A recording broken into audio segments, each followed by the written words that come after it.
Hey guys, Stinkbutt here, and today I want to talk about Bloodmage. In particular, this is after the full ascendancy's been leaked, it comes from the screenshot, which I think is the top of Karn's head. Unclear. If that's Karn's head in chat, he can, I guess, let us know. But anyways, yeah, I want to discuss this because I was leaning towards like starting this in the beta, just based off of Gorespike, and then now that we have the full picture, I'm like even more like excited to actually start this.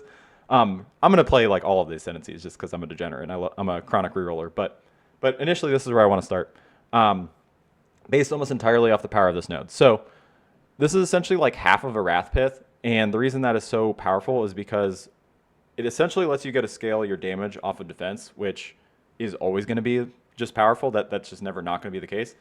So this is like every 2,000 life you get like 100 crit multi, which is about equivalent to critical damage support for like every 2,000 life without the downside. So if you're at like 4,000 life, which might be difficult to do in PoE 2, but we will see, is kind of nuts, right? That's like 200 crit multi. That's just like a ton. It's like 2 extra supports. But now that we have this full information, like Sanguimancy actually like works in single target. So that means you're going to have this as a way to overfill your life and recover your life when you're fighting something like a pinnacle boss. We don't know what these numbers actually go up to, so I don't know how much you're going to overcap your life on. But assuming it's like at least a few thousand, like once this is like max leveled, you could end up like having like 50% more life in single target scenarios, which is quite powerful. But it also has the added benefit of giving you, additional damage, because if it is like an extra 2,000 life, that's like an extra 100 crit multi, which is again just crazy. That is so much damage. And what really like pushed over the edge for me now is seeing this grasping wounds, which is without flask effect, just Progenesis. It's 25% of damage taken is lost over 4 seconds instead, which I don't know if anybody's played with Progenesis or just knows how this effect works, but it's pretty close to feeling like 25% less damage taken if you have good recovery, because if you have good recovery, you're not going to actually notice this happening. You're just going to like heal it anyway, and essentially just protects you from getting one shot by like an additional 25% damage, which is a little less impactful on a ascendancy where you're going to scale your like max life total, but still insanely powerful. Like this node is absolutely ridiculous, assuming you can keep your life total sustained, which TBD. So you have to take Sanguinancy. This is the draw to it, and then this is too good for me not to take. So the other nodes I'm a little unsure of what I'm actually going to do. Like initially I might try to do Vitality Siphon for actually sustaining 10% of spell damage leeches life. I don't think there is another way to get spell damage leeches life as far as I know. I'm a little less enthused on Life Leech in PoE 2 without instant, because you can only have one leech cap going at a time, so this is not going to be nearly as crazy as in PoE 1 as far as I can tell without instant leech. So I'm a little down on this. Curses of Infinite Duration, that seems bad to me, but that could be good. I just doesn't sound good. So then it kind of comes down to like that potentially taking this, but the Crimson Power is the node that I am excited about. It's just going to be early on. You're just not going to be able to take that much advantage of this because you're not going to have a body armor with the crazy amount of energy shield. But like if you can get this to like Twilight Regalia numbers, which I assume you can, you could end up with like a body armor giving you an extra like 900 to 1,000 life, which is a ton, right? Especially if like we're really expecting our life totals to be in like the 3,000 to 4,000 range, because that is, like 25% more life or so. On top of, just having a decent ES chest, which if we can sustain that as well, that just means kind of like, honestly, character's going to be probably built somewhat like feel similarly to like maybe like an Inquisitor without the Giga recovery, where you just have just like a giant hit pool and going to be crit. So I don't know, kind of parallels to that. But then the other stuff is like also decent too. Like it's just this is what I'm going to plan on taking probably. It's just early on I'm not going to take it. Probably Vitality Siphon, and that feels terrible. I might do something else. But like Sun of the Flesh, like this is pretty good. It gives your spells base crit 15, which for like cold skills it's not super impactful because like they seem to have a like 12 to 13 base crit range. So that's not a very big gain there. But if it's like a fire skill, which those tend to have like 7 or 8 from what I've seen, this is about doubling your base crit, which is crazy. So if you're planning on using like fire skills, Sunder and Flesh is going to be a lot more appealing. Lightning skills are somewhere in the middle. They have like 9 to like 10, I think I've seen like crit wise. So it's not going to be quite as good as fire, but still like 50% more base crit is still pretty good. Like super early on, as in like maybe like level 50ish when you're taking like your second sensi, I could very easily see myself taking blood barbs. I'm not playing this build built around that at all. It's just very early on when you don't have like the gear to like you don't have a ton of life because you're just like low level, and you don't have like a very fat body armor to get flat life from. Your scaling is going to be kind of shitty early on, and honestly, I think this might just be a bad ascendancy early on. I'm going to be doing it because I can live with that, and I'm a glutton for punishment, so I'll be fine. But I can't exactly recommend it. But with that said, if you have like a big fire skill and you're like igniting and bleeding, like that tends to be pretty decent early on. And at least in PoE 1 leveling is just like dots are kind of king just because you don't have like very fast cast rate and like all this stuff. So it just kind of feels nice to have persistent damage uptime. So I could see taking blood barbs early on because that would be a pretty decent way to push damage before you have like the gear to push everything else. Now, the other thing I want to mention about this is when I'm looking at the tree, I was kind of disappointed, I guess, and just like with how little crit chance there actually seems to be on the tree. Like so these are notables, right? Like 10% crit chance for spells, 15, 16. This node is very good, but this is like an outlier. It's like a 25 crit multi and then 20% crit chance. But like, so if you're looking at these nodes and comparing them to spell like crit notables or just crit notables in general in PoE 1, these nodes seem to be like about less than half. Like the crit chance rolls like seem to be like God, like a fourth. Like if you compare it to like the best nodes, like I compare like 20 crit chance to like Doomcast in PoE 1 that's over here, which is like 65 crit chance and 15 crit multi. Has like literally a third of the value. And it's like, yeah, cold skills like Eye of Winter have what is it like, and like comment stuff have like a high base crit like 12 and 13, which is like about double what these kind of skills have in PoE 1. But if the tree has like less than a third or hell even like a fourth of the crit chance, and we don't have power charges to get a bunch of free crit chance from that and Diamond Flask, like all these sources of just free crit gone, I don't really know how we're crit capping at all. I assume we just honestly won't be able to. Maybe very late game you can, but if we're like under like 20% chance to crit, like if we're like an investment, like maybe like 30% or so, I'm kind of leaning more towards honestly just kind of cheesing the process, like getting things that guarantee us crit. I could be wrong. There could be way more sources of crit chance, and you can do things like get a brittle and like crit weakness and all this stuff. But if it is so complicated and so much point investment and so much gear commitment to like actually get the crit chance, I wonder if it's just better to do something like this, which is do something that guarantees a crit. Like it might not be Comet because this skill seems like it might actually be super clunky, but so Comet guarantees a freeze, and you could potentially do other things to like make your opener skill guarantee a freeze. If you do that, you can then trigger cast on freeze, which you might need to be a relatively fast-ish casting skill if there's no like energy investment to like make it trigger with like one cast, triggers one cast on freeze. But if you can do that, you cast Comet, like let's just theoretically, you cast Comet, it triggers cast on freeze. Cast on freeze triggers a spell that's linked with Biting Frost. Biting Frost says supported skills consume enemy freeze to guarantee a crit hit.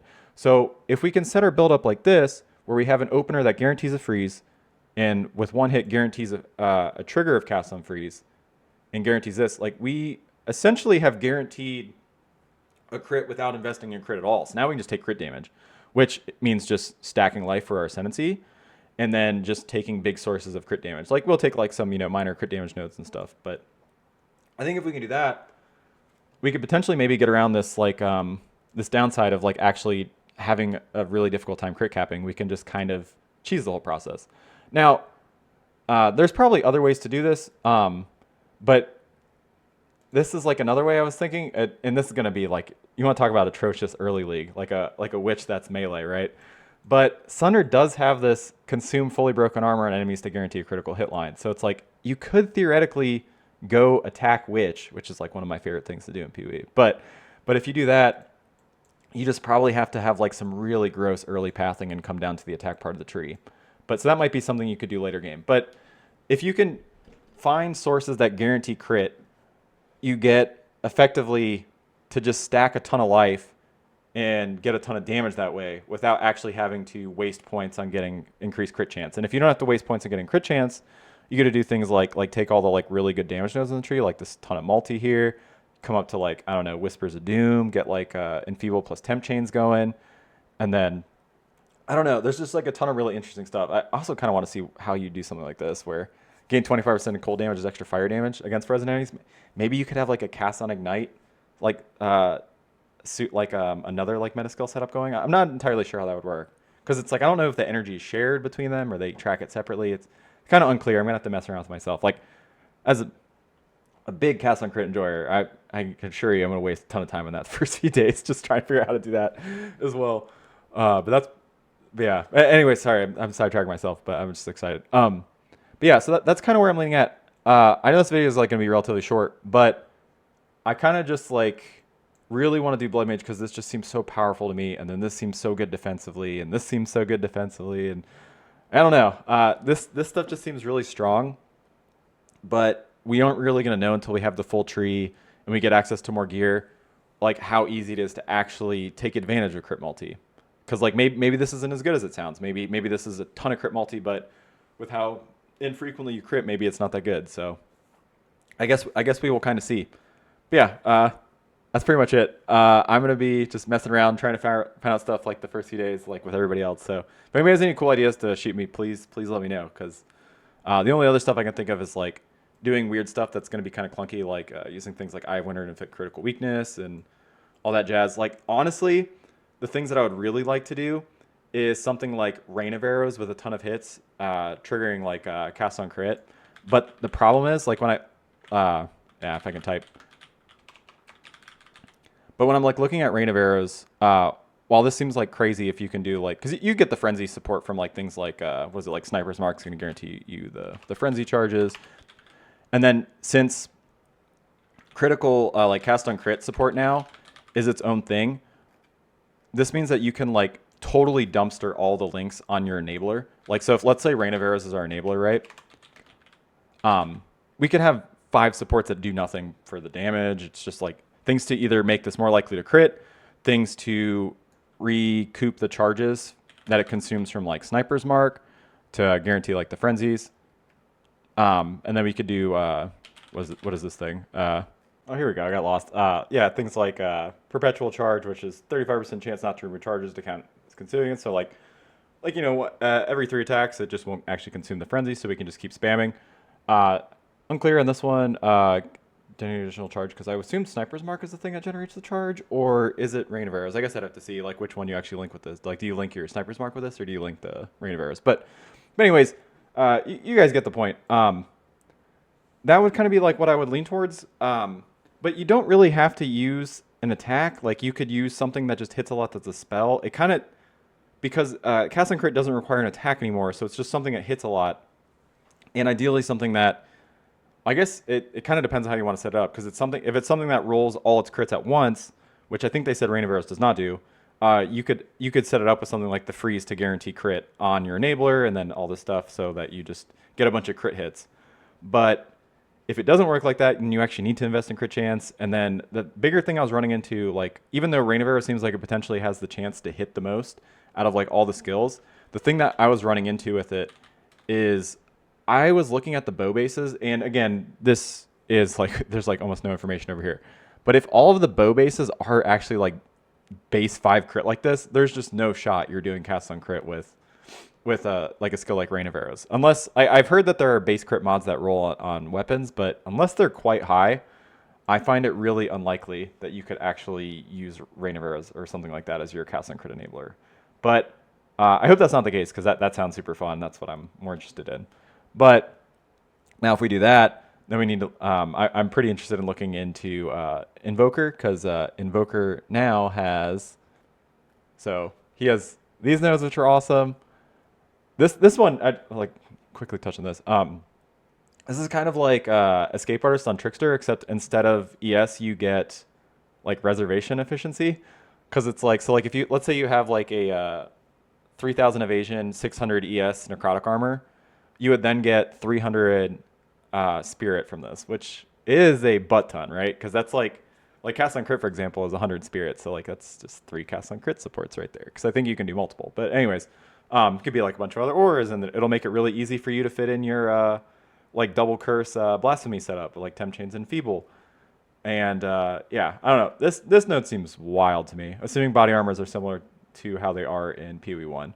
And then this is crazy too, because it lets your evasion just like actually solve your Fizz mitigation, which is always a pretty big problem on Trickster-S characters, right? Like Fizz is always like a big problem. You usually get around it by having just a giant hit pool. So I don't know. This is pretty cool stuff. But this is like where like kind of cast and crit stuff seems super strong, because it's like meta skills gain 35% more energy, which means they cost way less, so they're way easier to trigger.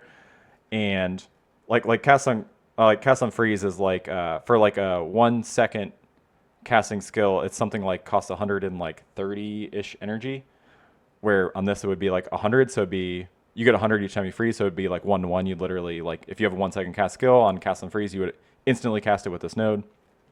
And then you have like the inevitable judgment on what's it called, like on Inquisitor from PoE 1, where critical hits ignore non-negative enemy elements resist. This is a little differently worded. That one just treats them as 0, but I assume, because I don't think you can pen past 0 just as is, but I think with things like curses, you can get resistances into the negative. So that's kind of what I assume. That's why this is worded the way it is. But yeah, I don't know. I really want to do this too. But the problem is I'm just so unsure of how to actually set up like cast on crit going forward. So I'm leaning more towards Bloodmage. This is definitely like the one I want to do the most, just after like seeing this. But I am just unsure of how to get the crit chance to actually set this up in PoE 2. So I just need to play around with it. I need to find more uniques, find out if we have things like Ungol's Harmony, or just like various sources of giant sources of increased crit chance, or really high base crit weapons, especially something like a bow. But I have not seen that yet, so I'm a little hesitant. I'm basically, so far, I'm only thinking about starting things that sound really difficult to start. So I'm smart, you know. Don't be like me. Anyways, whatever. If you guys have any questions or ideas, like again, please just shoot them to me. Let me know, because this is all just up in the air, and we're just gonna, wing it together, I guess. All right, poops in, butts out.